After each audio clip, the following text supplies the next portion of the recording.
Warangal bus stand కూల్చివేసే క్రమంలో విషాద ఘటన చోటు చేసుకుంది. బస్టాండ్ వద్ద ఉన్న నీళ్ల ట్యాంకును కూల్చివేస్తుండగా శిథిలాల కింద పడి బొంత రవి అనే కూలీ మృతి చెందాడు.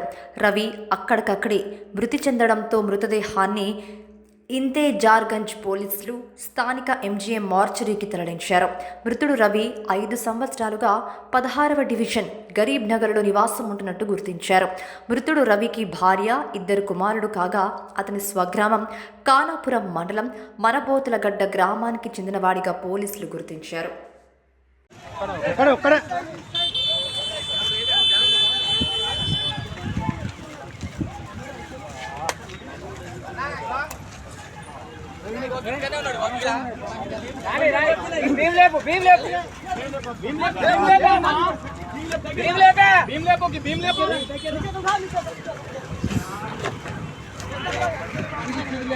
బతికే ఉన్నాడు.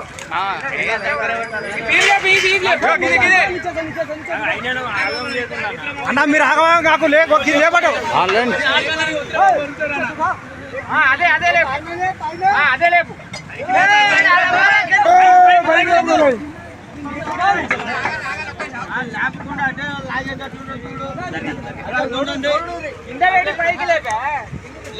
దీన్ని కుదరదు జరగన